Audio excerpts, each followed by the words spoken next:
Hola, buenos días a todos. Estoy aquí para presentaros a una mujer muy especial, una mujer llamada María Lecea, que hay que rescatarla de la memoria, de la historia y del pasado de China y de la historia y del pasado de los españoles, no muy lejos de nuestro presente. Hablamos en torno a los años 1950.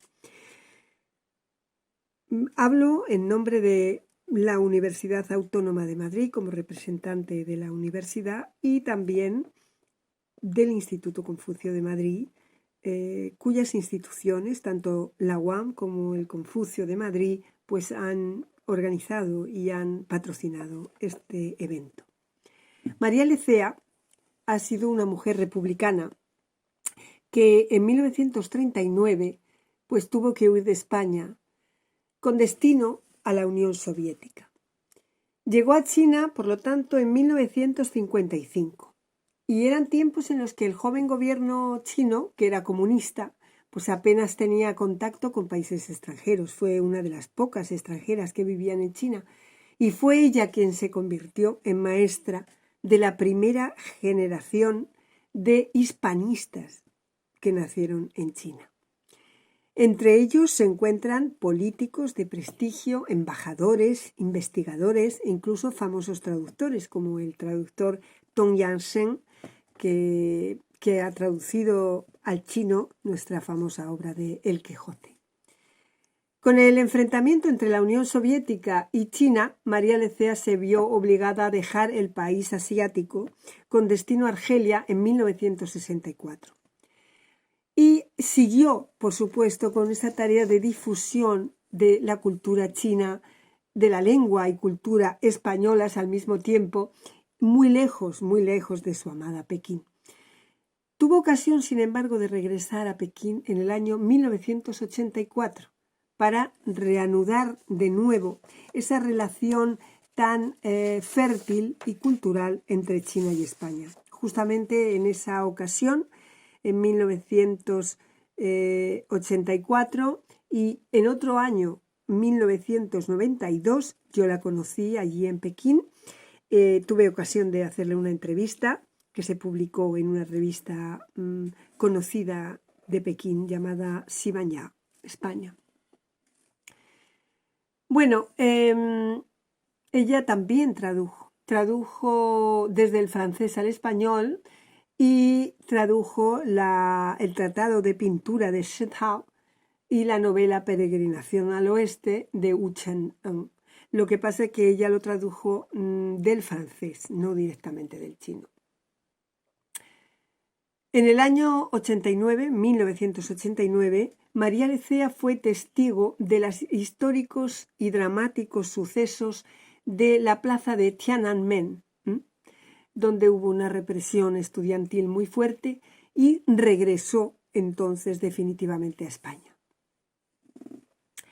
El reconocimiento a su encomiable labor llegaría en 1986, cuando se le otorgó la encomienda de Alfonso X el Sabio por su labor en la difusión de la lengua, la literatura y la cultura españolas, mereciendo y merecido homenaje al que ahora se une la publicación de unas memorias, La memoria de mi vida, que os voy a enseñar el libro, que es el que vamos a presentar hoy aquí. Se titula El viaje de una vida.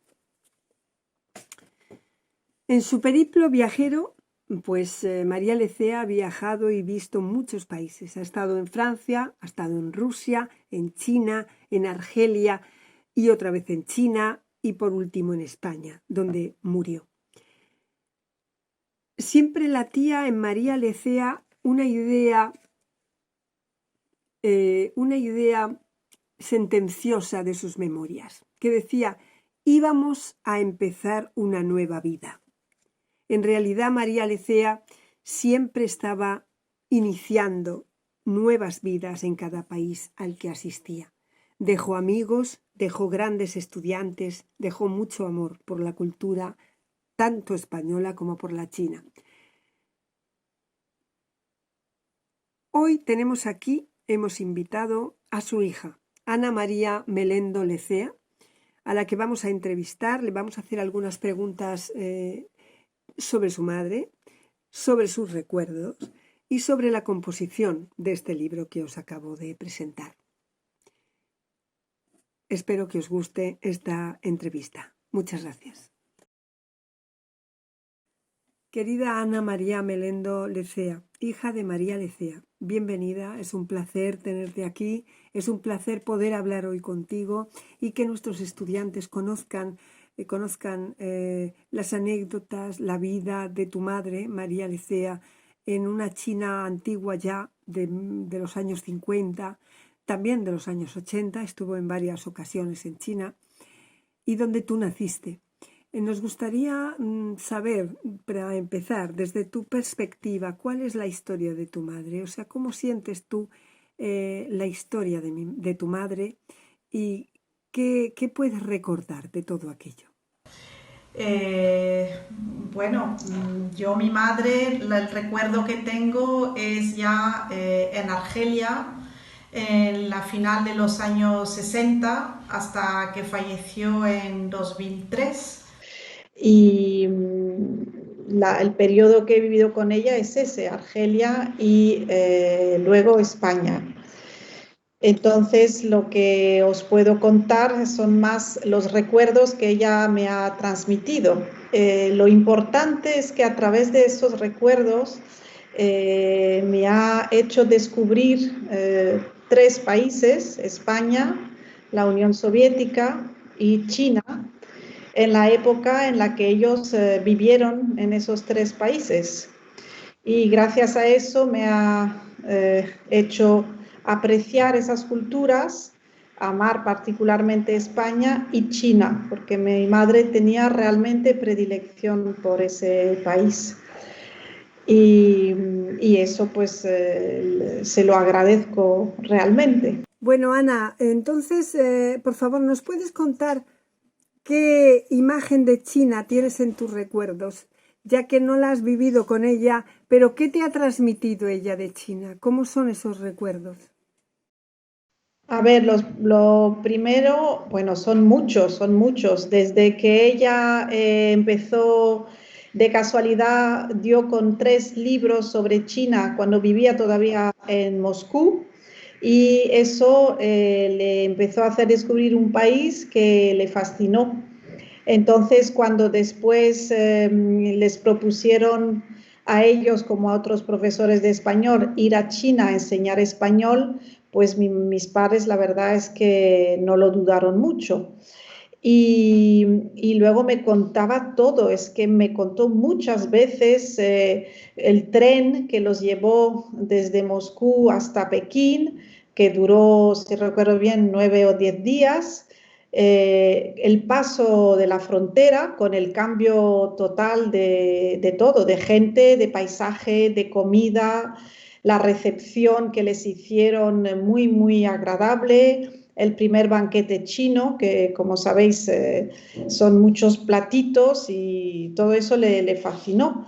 Y luego el trabajo, cómo trabajaban allí lo que se llamaba el Instituto de Lenguas Extranjeras, que trabajaban mucho, mucho, mucho, pero con entusiasmo porque veían que tanto sus compañeros como sus estudiantes también trabajaban con mucho entusiasmo. Eso no sé si hoy día se puede entender, pero la gente creía en esa nueva China en el comienzo y entonces eso les empujaba a trabajar mucho. Entonces, buenos recuerdos de los alumnos, de los compañeros y bueno, también de su vida de familia, que estaba con mi padre, Ataulfo Melendo, mi hermano y una sobrina de la que cuidaban. Luego me habló mucho de la calle Wang Fujin, donde le gustaba ir para comprar objetos chinos, porque poco a poco descubrió lo que era el arte chino y le fue gustando cada vez más, tanto la pintura como la escultura, los objetos, etcétera. Eh, bueno, luego que me tuvo a mí en China y para ella eso fue también como algo más que le dio China en cierto sentido, porque fue el momento que mis padres estaban con una vida bastante asentada y se atrevieron a tener otro hijo. Bueno, y luego ya el viaje desde Pekín hasta Argel, que fue largo, y todos esos años pues me los contó mucho y se pueden ver justamente en sus memorias. Eso es un resumen. Y luego, bueno, la casa que recuerdo de mi infancia en Argel, pues había muchos objetos chinos y cada uno tenía su historia y su valor, sobre todo sentimental. Entonces, aunque yo no he vivido en China, yo conozco China porque he ido en el 86 2 meses que mi madre estaba de nuevo ahí y luego en 2003 por razones personales, pero siempre China ha estado presente porque mi madre me hablaba siempre y porque en mi casa había muchas cosas, muchos objetos que mi madre me explicaba qué eran, por qué eran así, etcétera. Cuéntanos un poco cómo ha sido la publicación y la edición de este libro y en qué medida has ayudado tú, cómo has intervenido, digamos, en esta publicación. Bueno, pues también tiene una historia un poco larga porque mi madre se vino a vivir a Málaga en 1991 y ya no trabajaba por fin porque ya era muy mayor. Pero no era capaz de estar sin hacer nada. Entonces empezó por hacer una traducción del ruso al español sobre Picasso y luego pues empezó a escribir sus memorias y no me acuerdo exactamente en qué año empezó, pero bueno, en 2003 cuando mi madre ya se puso muy enferma, me dio el original porque conforme iba escribiendo me iba dando una copia. Pero cuando ya supo que, bueno, que iba a fallecer, pues me dio el original y me dijo que era para su nieta Eva, que era mi única hija en ese momento. Después de eso, yo lo guardé sin más y unos años después, una profesora de la Universidad de Granada me dijo que le parecería muy interesante publicar estas memorias. Eva ya tenía 18 años y entonces yo le pedí permiso a ella porque considero que es un legado de mi madre, para ella, no es para mí. Eva le pareció bien y lo di a la Universidad de Granada. Llevó un poco de tiempo, como suele pasar con las publicaciones. Las memorias de mi madre están inacabadas porque, por desgracia, pues falleció antes de terminarlas. Y una parte sobre la que nunca llegó a escribir fue sobre Argelia. Entonces, mi madre, de todas maneras, vivió en Argelia 20 años, de 1964 a 1984. Y a mí me parecía que era una parte de su vida y de la vida de nuestra familia importante.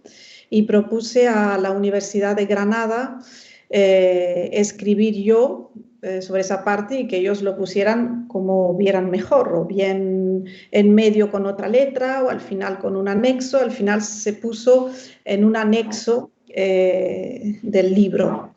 Y esa es mi aportación, porque de lo demás que mi madre había dejado he puesto alguna notita, pero pienso que son sus recuerdos y en ningún caso es interesante que yo intervenga. Así es que, y esas memorias se han publicado en 2012 y bueno, creo que es mi deber filial y estoy muy contenta de haberlo cumplido, aunque me haya costado mucho. No, desde luego ha sido una maravilla poder tener, es un tesoro de memoria histórica, memoria afectiva también, y sobre todo de esa China idealizada, ¿no? Que tenemos muchos en aquellas épocas en las que no había, era muy difícil estar en China, viajar por China, y donde había unas personas, el pueblo mismo chino, que era totalmente distinto al de ahora. Te quería preguntar precisamente sobre los amigos que deja María Lecea en China, porque creo que era una mujer, yo misma la conocí, muy amistosa, muy amigable, muy fiel a sus amigos. Y dime si recuerdas a algunos de sus amigos que actualmente ahora son gente que está en puestos institucionales, que pueden ser embajadores, diplomáticos o profesores de reconocido prestigio. Cuéntanos si has conocido algunos de esos personajes.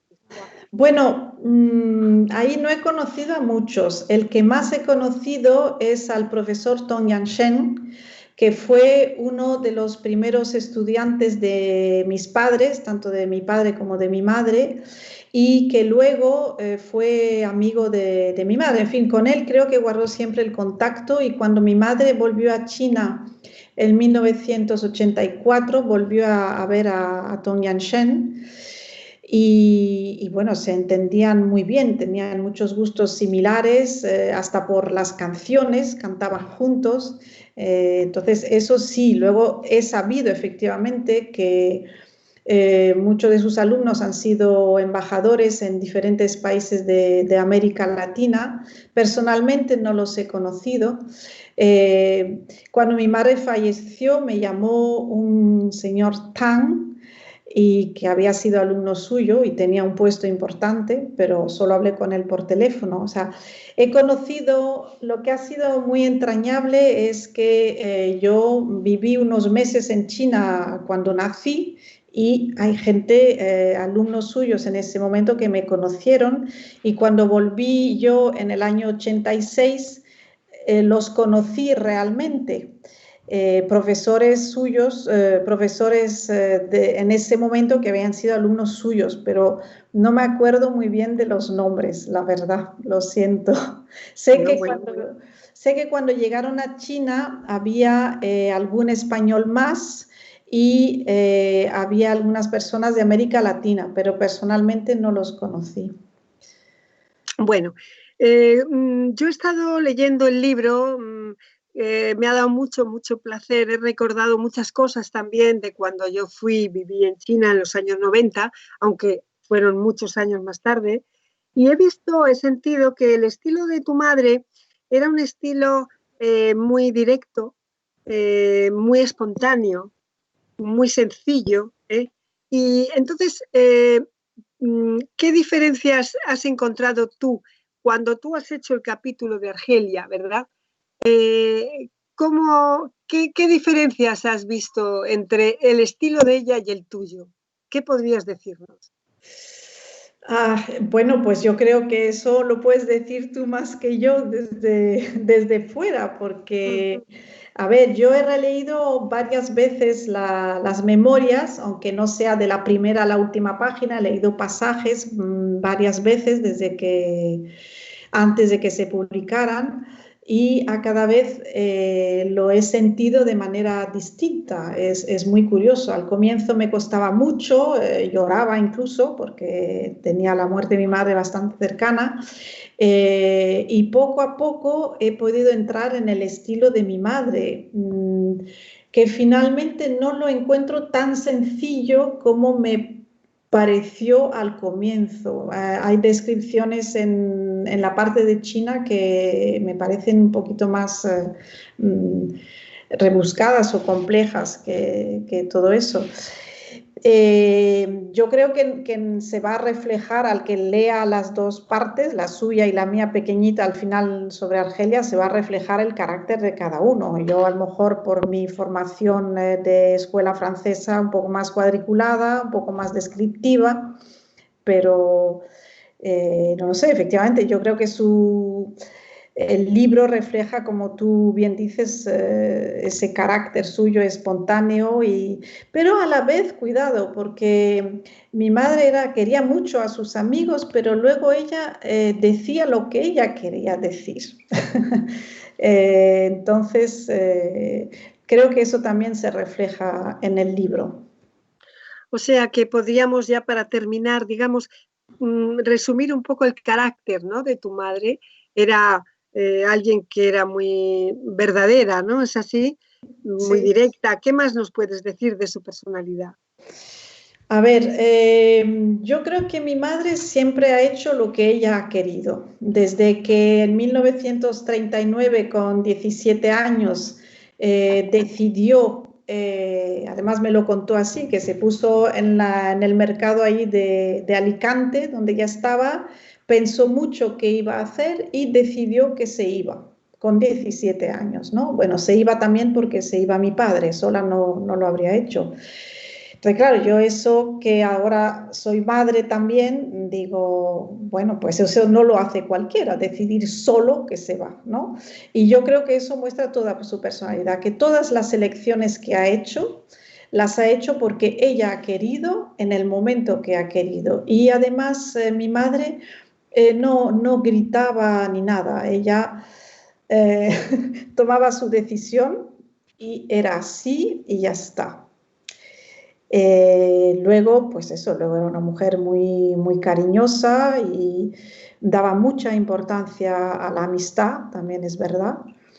Una mujer muy curiosa, siempre la he visto leyendo y escribiendo, muy trabajadora y era capaz, con tal de vivir, de dar mucho. Por ejemplo, en Argelia, ella estaba en el equipo de intérpretes y traductores y ella ha trabajado horas y horas con tal de estar en esa vivencia importante de las conferencias de los no alineados.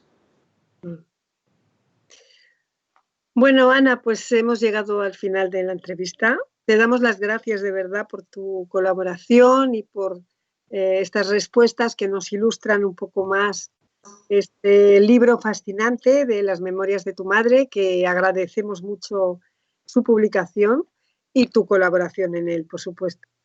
Así que nada, muchas gracias por todo. Gracias de parte de la Universidad Autónoma de Madrid, de parte también del Instituto Confucio de Madrid, que hemos organizado conjuntamente este acto.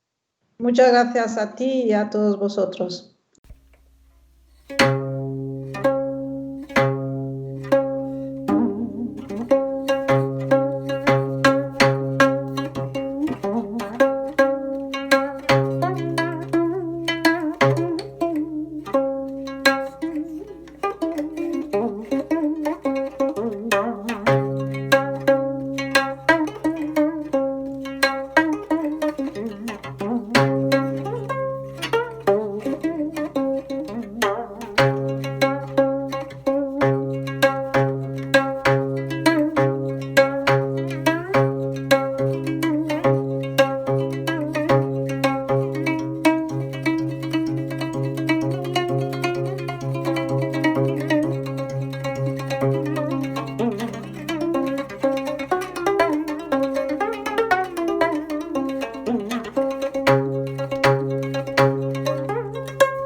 comenzamos a dar clase, y no solo a alumnos de tercero y cuarto cursos que ya hablan español y lo comprenden bien, sino también en primero y segundo.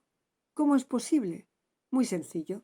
Los profesores chinos les explican en su lengua la gramática y el vocabulario y traducen con ellos los textos al chino.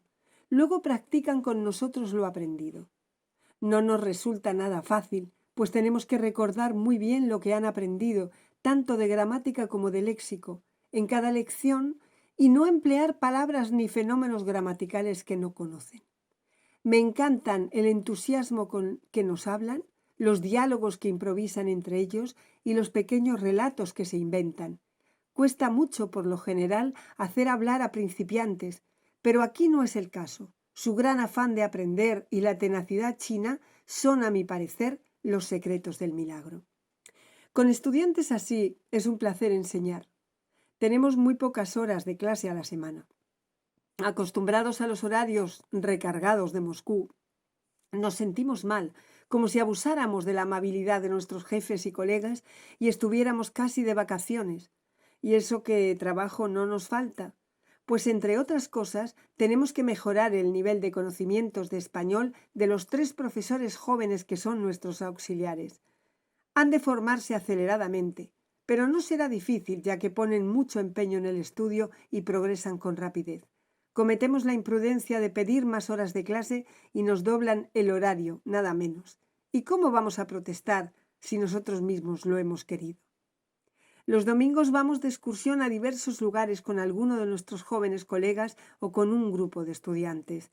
Cuánto se divierten y cómo les gusta cantar u organizar juegos. Cerca de Pekín hay muy hermosos lugares. El Palacio de Verano, por ejemplo, con un gran lago por el que remamos en barcas. Es artificial y se formó al sacar de allí la tierra con la que levantaron una gran colina, en cuya cima se alza un edificio con una gran estatua dorada de Buda en su interior.